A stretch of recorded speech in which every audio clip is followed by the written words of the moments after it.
So, for the last 3 years, I've been doing a medical degree at Imperial College London, and it's been enjoyable. I've seen a lot of things, been to hospitals, I've seen patients, been in operating rooms, taking blood, I've been putting cannulas in, I've been doing all kinds of weird and wonderful, crazy things. But this year, I have left medicine. Temporarily. Basically, I'm taking a year out to do a BSc, which is, if you don't know, a Bachelor in Sciences or Bachelor of Sciences.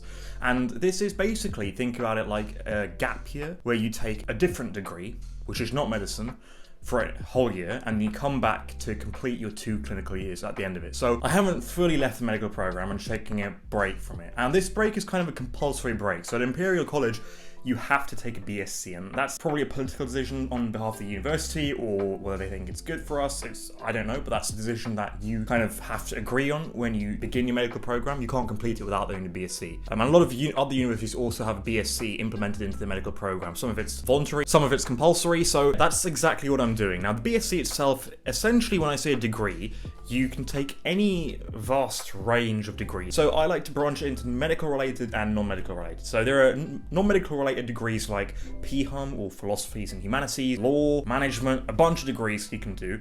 And there's quite a few on offer if you want to do something different, or you can do a medical related degree. These are things like neurology, gastroenterology, translational respiratory medicine, which is the one I'm doing.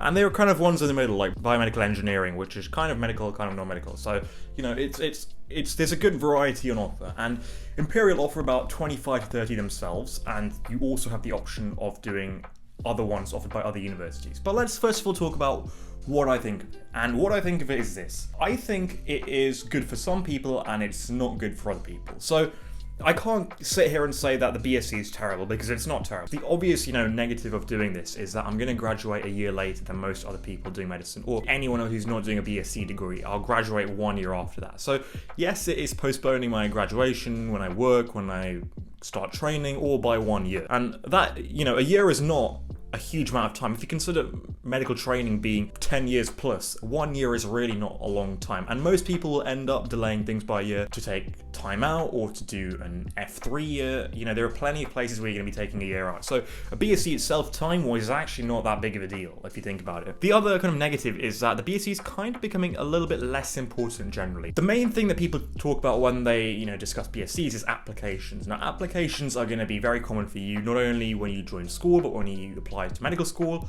when you apply to a hospital for F1, when you apply to your specialty training, when you apply to a consultant or GP or a hospital doctor job, whatever you do, you're going to have to put in an application. And on that application, there are various things that count for points. Now, BSc used to count for a significant number of points, but recently, over time, we're finding that the BSc has been stripped from certain applications. So, for example, when you apply to your F1 hospital, that used to be on the basis of a point system where you would get a certain number of points for etc. number of things, and a BSc is one of those things. That is no longer the case. So a BSc now does not count towards that.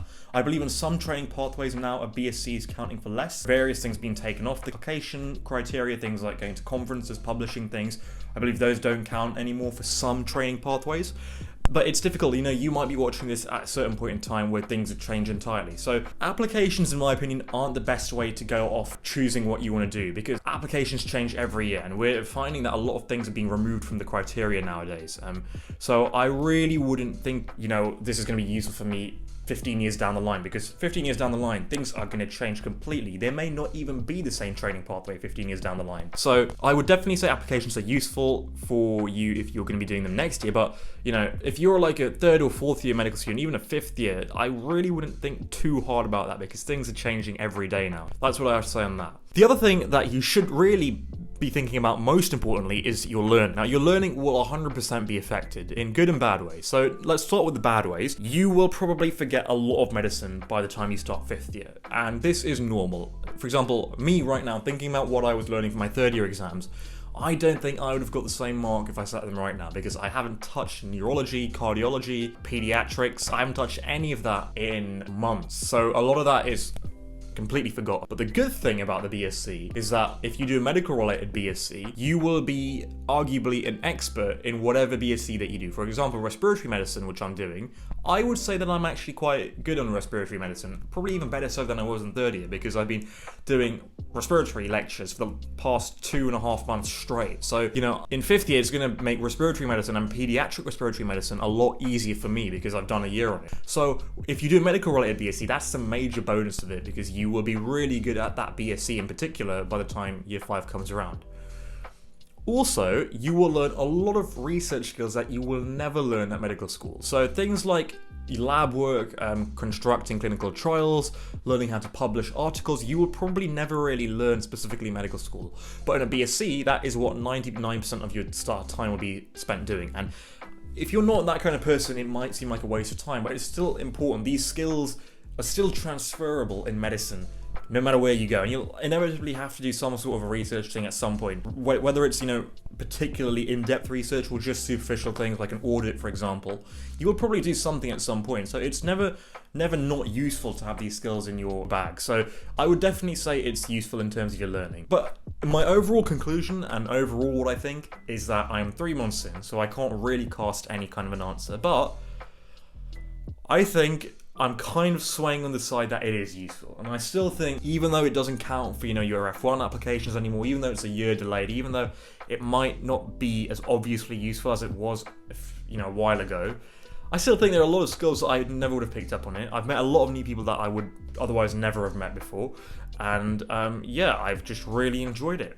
I've made friends that I definitely would not have made if it wasn't for this BSc, and I have done really cool things. I've spent time in labs, investigating things, studying things, you know. So it's definitely really cool, and most importantly, it is a break. And you always want a break, because it is very hard to do 5 straight years of medical learning, because you can burn out very quickly. So having a break like this is sick, it's really important, and it will recharge your batteries just in time for arguably the hardest year of medical school, which is 5th year, and maybe even 6th year. So yeah, I definitely think it is a good thing, and I'm enjoying it. I'll keep you posted on what's going on in Term 2 and Term 3 as I start them. Aside from that, thanks for listening to this little rant on the BSc and whether it's useful or not. And yeah, I'll see you all in the next video. See you in a bit.